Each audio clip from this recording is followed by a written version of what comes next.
Google? Is it going to be broken up, not broken up? What's going to happen there, James? Explain to our listener.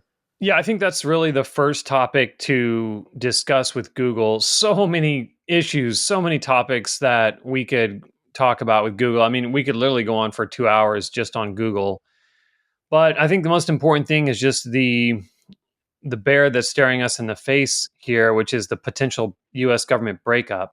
So where that stands, I think the All In episode from last Friday was probably the best resource if someone wants to if someone wants to rather hear a discussion on whether or not that's a reality. I think they went into it and they seem to think it's a reality. And those guys have worked for Google. They're the best tech entrepreneurs and tech venture capitalists in America.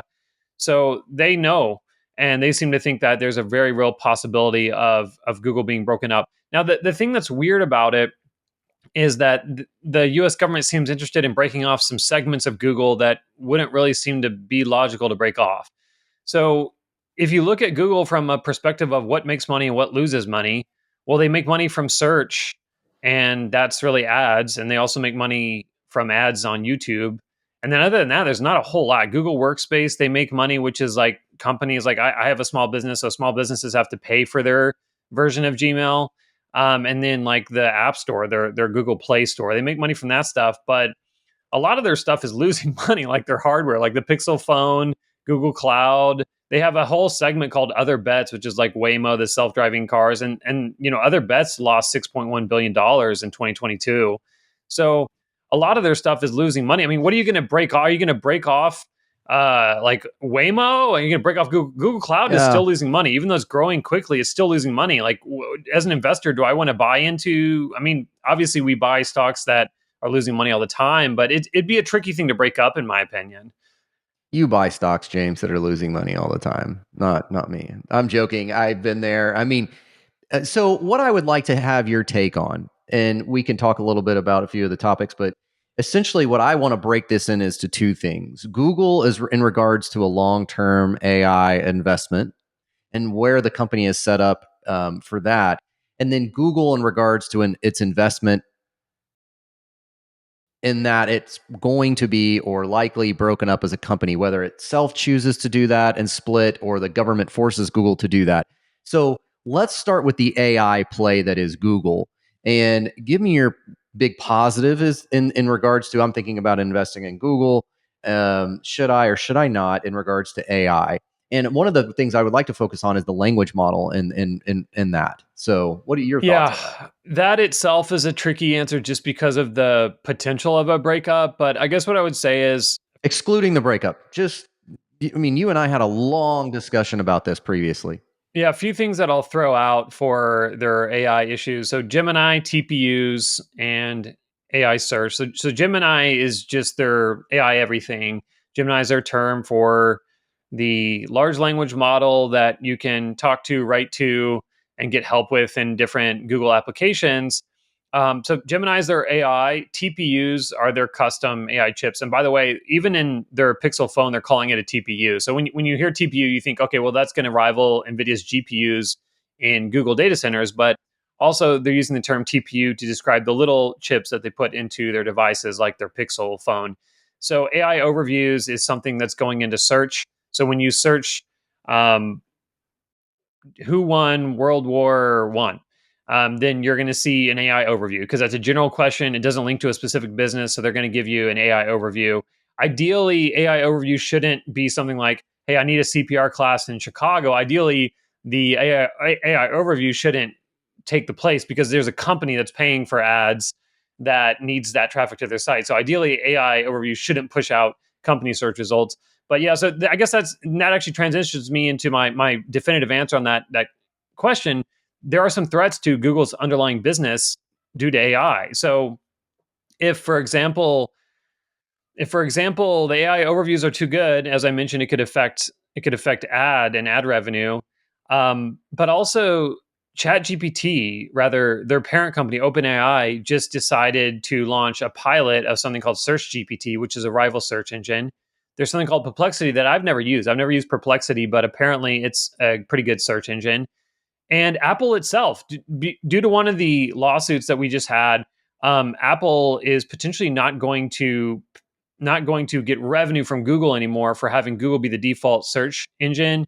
So that hasn't finalized yet, but that's looking like what it's going to be. So at that point, Apple might decide to make their own search engine. By the way, Bing, Microsoft's search engine, is the search engine that's integrated into ChatGPT.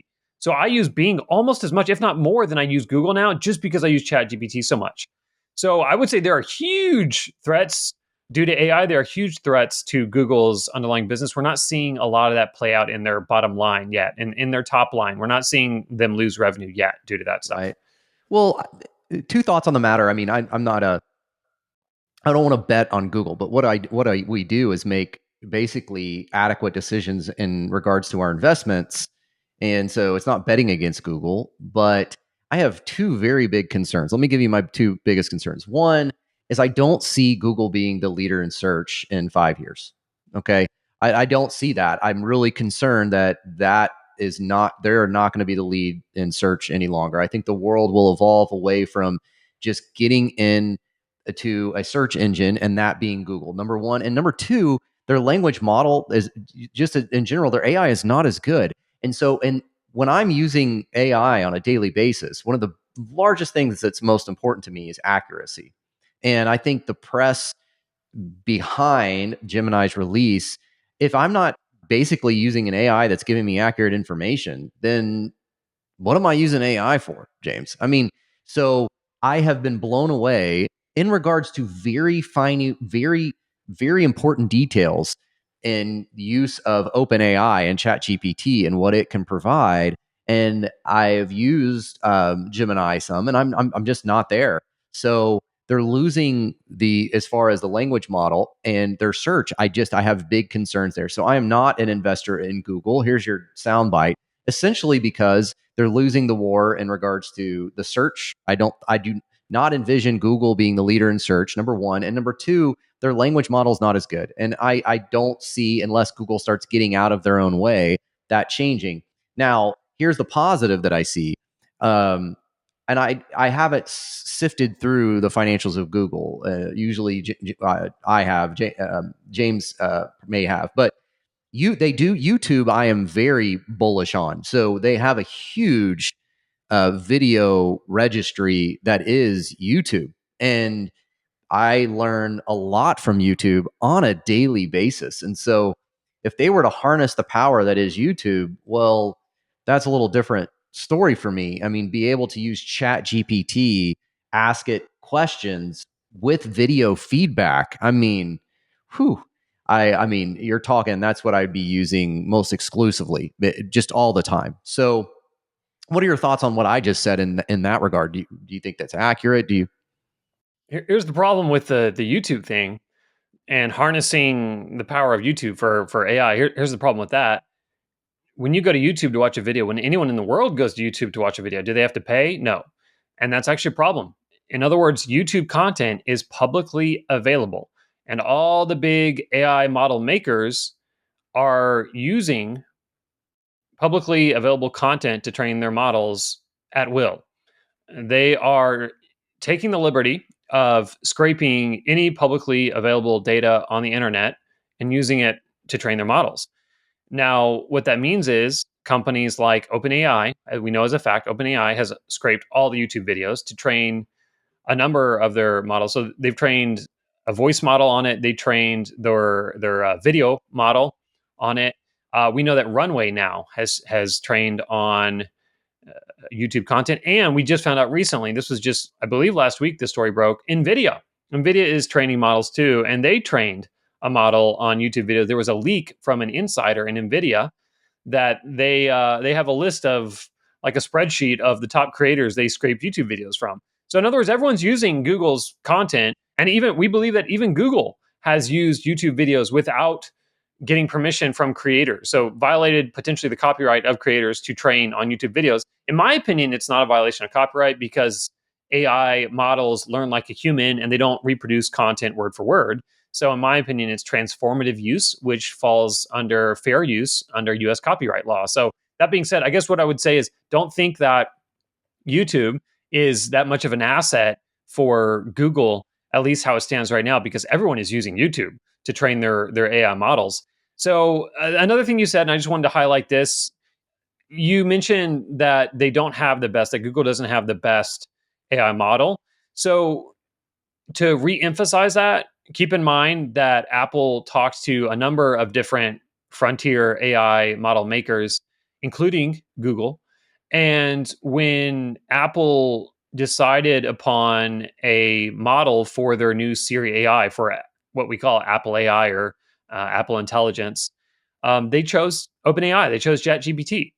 So I just watched the entire hour and a half or whatever it was Google AI announcement that happened 6 days ago. And it's okay. I mean, their voice model, their new multimodal voice model is pretty good, but I think OpenAI is ahead of them. So I guess what I would say is it's cool that they've gone ahead and released some AI stuff. It was available 6 days ago when they did the keynote. Their new AI for phone stuff, which is pretty much a copy of Siri AI. It's a copy of Apple Intelligence. I'm glad they're getting that out earlier than Apple. Apple usually takes more time to work out kinks, but it's cool that they're doing it. It's cool that they're putting the AI assistant into their phones. But I think that Apple will matter more because, as you know, Kai, as we discussed very recently, Apple has like 80% of the North American smartphone market. So it's great. It's great, Google. It's nice that you're putting this stuff out on your phones, but only 20% of Americans are going to actually use it. And a lot of content creation as well is done on Mac products and iPhones. So yeah, interesting discussion there. So let's shift gears. Again, I am not a buyer of Google. I had owned a position in Google, but I'm not. I'm a seller of Google simply because I think they're losing the language model race, and I do not see them the leader in search in the future. Um, but let's shift gears. Let's go towards just in general the risks that are the breaking up of Google, either from the government or Google itself, saying, "Hey, we're going to go ahead and take matters into our own hands here." Is that a good thing or a bad thing? Yeah, I would say that's such a tough question. So, from what I understand, and I'm not an expert on spinoffs, I'm not an expert on breakups, but from what I understand, typically when something like that happens, a shareholder gets shares of the constituent parts. Now, it depends on how the breakup or spinoff happens, but in general, I understand that shareholders would get shares of the constituent parts.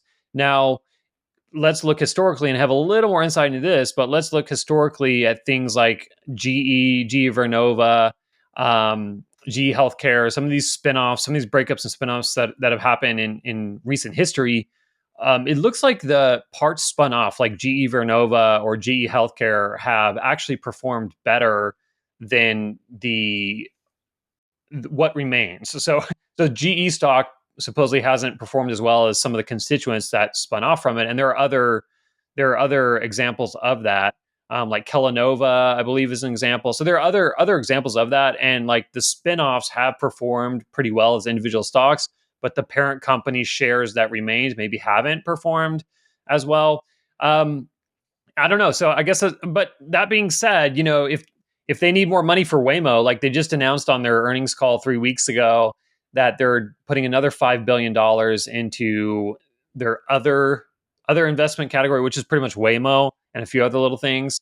So if they need more money for Waymo, maybe Waymo as an individual stock would have a higher market cap than 5 billion. So through an offering of Waymo, maybe they could raise more and have more money for that.